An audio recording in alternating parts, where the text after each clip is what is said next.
వైషమ్యాల సుడిలో వైవిధ్య భారతం అన్న అంశం మీద ఆచార్య జయశంకర్ గారి స్మారకోపన్యాసాన్ని ప్రకాష్ రాజ్ గారు చేస్తారు.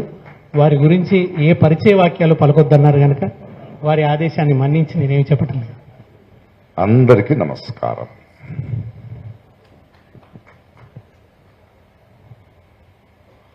ఇంతమంది మహానుభావులు, మేధావులు, భద్రత ఉన్న ఈ సభలో ఏం మాట్లాడుతున్నా నాకు అర్థం కావట్లేదు.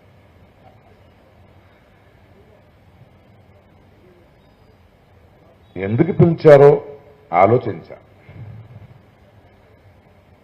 ఇన్ఫ్యాక్ట్ ఆయనకు కూడా ఫోన్ వచ్చిందంట ఎక్కడి నుంచి. నేను ఎక్కడికి వెళ్ళినా కొందరికి ఉంటుంది కదా, జయశంకర్ గారికి ప్రకాష్ రాజ్కి ఏం సంబంధం, ఆయన ఎందుకు పిలుస్తున్నారు అన్నారంట.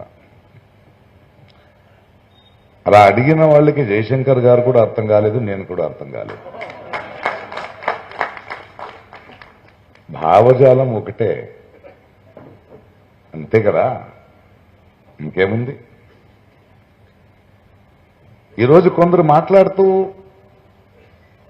జయశంకర్ గారు ఉండుంటే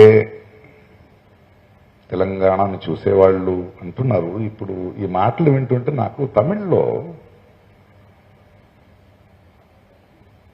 పుదుమై పిత్తన్ అని ఒక కవి రాసిన మాటలు నేను గుర్తొచ్చింది నాకు. ఒక గుడి ముందు వెలుగుతున్న దీపాన్ని జనాలు దండం పెడుతూ నమస్కరిస్తుంటే పుదుమై పిత్తన్ ఒక అగ్గిపుల్లకి నమస్కారం చేశాడంట. ఎందుకని అడిగితే, వెలిగే జ్యోతి కన్నా వెలిగించిన అగ్గిపుల్ల పెద్దది కదా. అంటే ఈరోజు వెలుగుతున్న తెలంగాణ అనే ఈ జ్యోతి ఏముందో దానికి అగ్గిపుల్ల ఒక నినాదమే కదా. మట్టి పనికైనా మనోడే కావాలా. ఈరోజు ఆయన జయంతి రోజు మనం ఇక్కడ కలిసాము, ఆయన గురించి మాట్లాడుతున్నాము, ఆయన స్మరణ చేస్తున్నామంటే ఆయన తెలంగాణకి కారణమైన అగ్గిపుల్లే. ఈ వేదిక మీద ఇప్పుడు నేను మాట్లాడాలి. సరే, సరదాగా జయశంకర్ గారి గురించి మాట్లాడదామంటే ఆయనతో ఉన్నవాళ్ళు, ప్రయాణం చేసిన వాళ్ళు మాట్లాడేశారు, లేదా గూగుల్ సెర్చ్ చేయాలి. అలా కాకుండా నాకు ఒక సబ్జెక్ట్ ఇచ్చారు. భయం వేసింది సబ్జెక్ట్ చూసిన. ఏంటది? వైషమ్యాల సుడిలో వైవిధ్య భారతం. ఇక్కడో కర్ణాటక నుంచి వచ్చాను సార్, తెలుగులో ఇలాంటి టైటిల్ ఇస్తే ఏం చేయాలి నేను? నాకేదో పెద్ద బ్రేకింగ్ న్యూస్ లా వినపడింది అది. అలాగే ఉంది చూడండి, ఇవాళ టీవీలో వస్తాయి కదా, వైషమ్యాల సుడిలో వైవిధ్య భారతం, లేటెస్ట్ న్యూస్. కానీ ఆలోచిస్తే ఇది లేటెస్ట్ న్యూస్ కాదు. ఇది వైషమ్యాల సుడిలో భారతం, వైవిధ్యత అనేది లేటెస్ట్ న్యూస్ కాదు, చాలా పాత న్యూస్.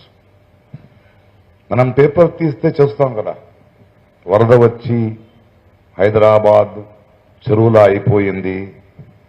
లేటెస్ట్ న్యూసే, కానీ పాత న్యూసే. 2 సంవత్సరాలు కూడా ఇలాగే ఉంది. ఎవడో ఒక రైతు తన పిల్లల్ని చంపి, భార్యని చంపి తను ఆత్మహత్య చేసుకున్నాడు. Latest breaking news, latest news కాదు ఇది.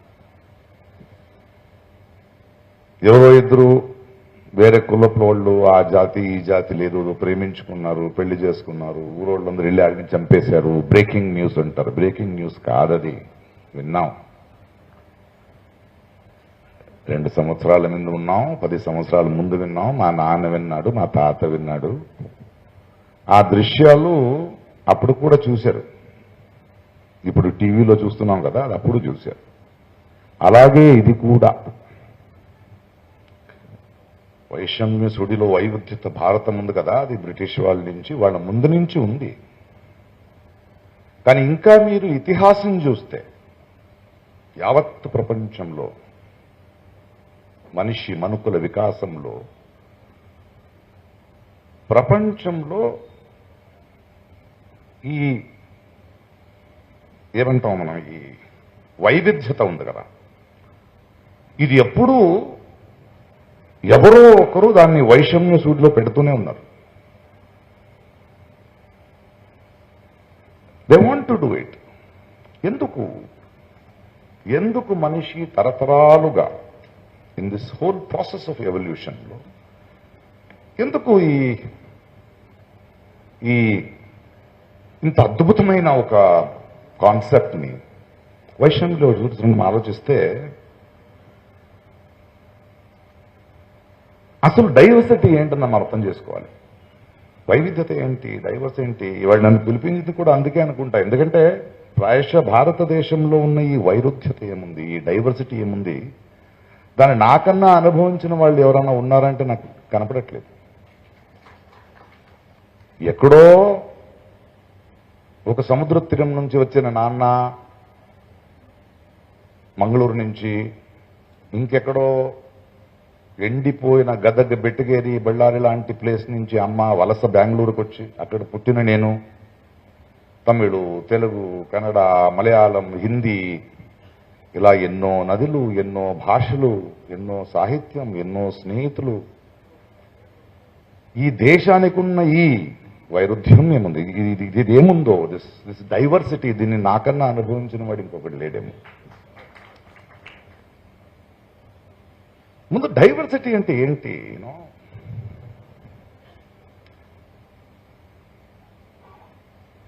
ఈ వైవిధ్యత ఉంది కదా, ఇది ఇక్కడున్న అందరికీ తెలుసు. బట్ నా యంగ్స్టర్స్ కి మనం ఎలాంటి ఒక ఈ విషయం గురించి మాట్లాడేటప్పుడు what is the narrative we have to build అనడానికి మాట్లాడుతున్నాను నేను. మనిషి జీవితాన్ని, మనుకుల వికాసాన్ని సుసంపన్నం చేసే ఇంధన వైవిధ్యత.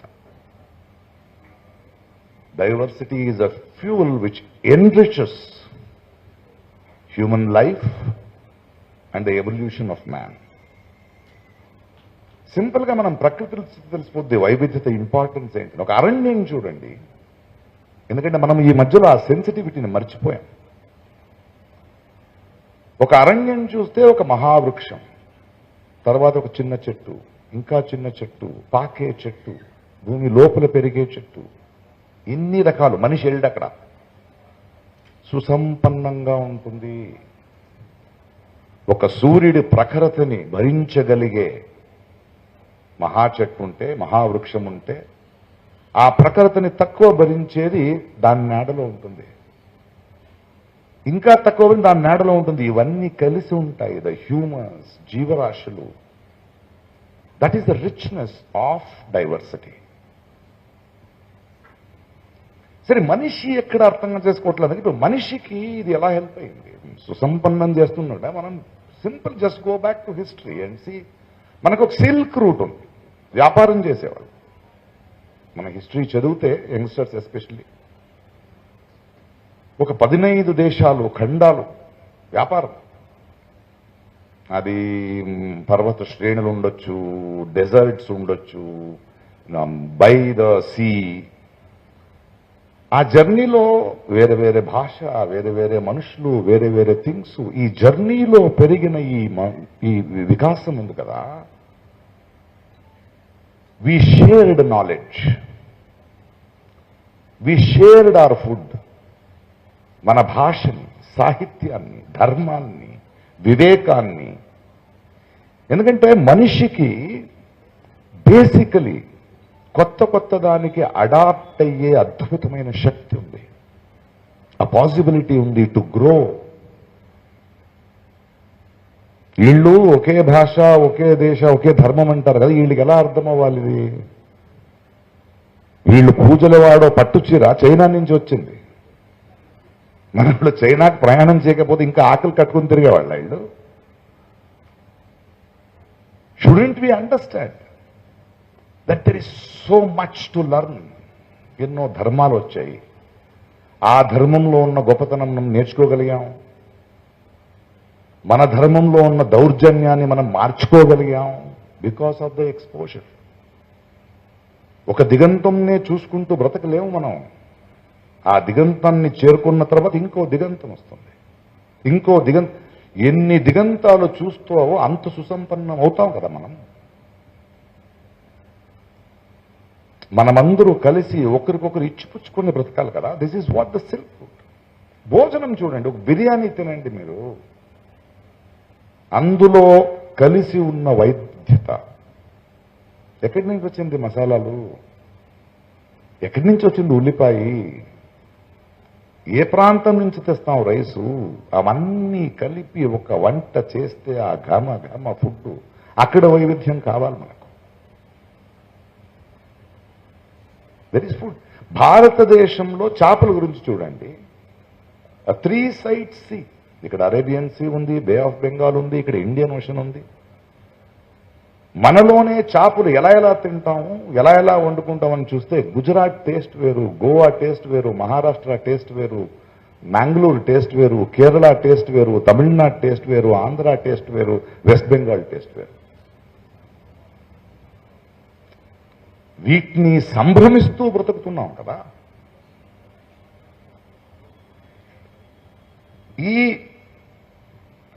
ఇలా అద్భుతమైన సంభ్రమమైన, ఇలా మన వికాసాన్ని, మన మనుకులాన్ని సంపన్న గురించి దీన్ని ఎందుకు కట్టిపడేస్తున్నారు అంటే, ఈ దొంగలు ఉన్నారు కదా, వాళ్ళ అజెండా ఉంది కదా, వాళ్ళ దేన్ని వాడుకుంటున్నారంటే జెనోఫోబియా అని ఒక వ్యాధి ఉంది. జెనోఫోబియా ఎక్స్ నుంచి స్టార్ట్ అవుద్ది, చదవండి యంగ్స్టర్స్. మనిషికి బేసికలీ మన ఊరు కాదు ఇంకొకటి వస్తే ఒక చిన్న అనుమానం ఉంటుంది కదా, ఒప్పుకో. మనకన్నా ఇంకో భాష మాట్లాడితే, మనకన్నా డిఫరెంట్గా ఏదైనా భోజనం చేస్తుంటే, మనకన్నా డిఫరెంట్గా కలర్ ఉంటే, స్కిన్ కలర్ ఉంటే, బేసికలీ ఒక ఇన్స్టింక్ట్ మనిషికి. అనుమానంగా చూస్తాం, సంశయిస్తాం, కొంచెం భయం ఉంటుంది, ఇంకేదో. దీన్ని వాడుకుంటారు వీళ్ళు. ఇది ఉంది కదా, దీన్ని వాడుకునే ఓల్డ్ ట్రిక్ ఇది. బ్రిటిష్ వాడు చేసింది అదే కదా, డివైడ్ అండ్ రూల్. కలిసి ఉండకూడదు, చదువు ఉండకూడదు. దీనికి కారణం వాడుకుంటారు కదా, ఈ ఇన్స్టింక్ట్కి మనం బ్రెయిన్ వాష్ అవుతాం సామాన్యులు. వాళ్ళ బ్రెయిన్ వాష్ అవ్వడానికి వాళ్ళకి చదువు ఇవ్వకూడదు, ఇన్ఫర్మేషన్ ఇవ్వకూడదు, వాళ్ళ మనోవికాసానికి కావాల్సిన ఏ పని కూడా చేయించకూడదు, అలాగే పెట్టారు వాళ్ళని. ఇది తరతరాలుగా జరుగుతోంది. హిట్లర్ చేసింది అదే. మన కులమే గొప్పది, ఆడికి పర్సనల్ యాంగర్ ఉంది జ్యూస్ మీద, దాన్ని పొలిటికల్ ఇలా చేసుకో. ఫస్ట్ వరల్డ్ వార్ అదే, సెకండ్ వరల్డ్ వార్. అండ్ వీళ్ళు మళ్ళీ మళ్ళీ ఇవాళ మన మహాప్రభు ఉన్నాడు కదా, ఆయన దాకా చెప్తున్నా నేను, వీళ్ళు మళ్ళీ మళ్ళీ ఈ జెనోఫోబియాను వాడుతూనే ఉంటారు. మీరు చూడండి, వార్స్, మన హిస్టరీ ఆఫ్ రీసెంట్గా గణేష్ దేవిండి చాలా అద్భుతమైన ఒక ప్రొఫెసర్ ఆయనతో మాట్లాడుతుంటే, ప్రకాష్ చూడు, first world war, second world war, ఆ తర్వాత థర్డ్ వరల్డ్ వార్ లేదు, but cold war, America Russia. ప్రపంచంతో మీరు ఎవరి సైడ్ ఉన్నారో చెప్పాలి, కోల్డ్ వార్ స్టార్ట్ అవుతుంది. అది బోర్ కొట్టిందా, communal war, Christian, Muslim, Hindu, Jain, ఇలా. ఇప్పుడు కొత్త వార్ స్టార్ట్ అయింది. ఇప్పుడు మనం మెలుకోకపోతే ఇంకో 10 సంవత్సరాలు మళ్ళీ మనం అలాగవుతాం. It is called the tariff war. ఈ దొంగలే చేసేది, ఎలాగైనా ఏదో ఒక బార్డర్ రాయాలి, ఒకరికొకరు చిచ్చు పెట్టాలి, కలవకూడదు, విశ్వమానవుడు అవ్వకూడదు ఒక మనిషి. అందుకే వీళ్ళకి డెమోక్రసీ వద్దు. ఏం చేస్తారంటే, మనం అర్థం చేసుకోవాల్సింది, ఈ వైషమ్య సుడిలో ఈ వైవిధ్యతను దేశం కోసం వాళ్ళు ప్రజాస్వామ్యం వద్దళ్ళకి. మీరు ప్రజలు రాజకీయం చేయకూడదు, వాళ్ళు చేయాలి. దానికి ఒక నరేటివ్ బిల్డ్ చేస్తారు. వాళ్ళు ఏం చేస్తారంటే, ప్రజాస్వామ్యం అంటే మీరందరూ కూర్చొని మా నియోజకవర్గంలో మనల్ని ప్రతినిధించేవాడని మనం కలిసి మాట్లాడుకుంటూ ఎన్నుకుంటాం కదా, అది వద్దు. వాళ్ళు మీకు అజెండా ఇస్తారు. మీ ధర్మం డేంజర్లో ఉంది, నీ భాష డేంజర్లో ఉంది, నీ కులం డేంజర్లో ఉంది, మీకేం అర్థం కావట్లేదు, సో మాకు కాంట్రాక్ట్ ఇవ్వండి, మేము చూసుకుంటాం.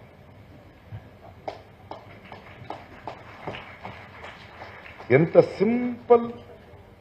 సింపుల్ టెక్నిక్ కావాలి అంటే కాంట్రాక్ట్. సో మీరేం ఆలోచించకూడదు ఇంకా.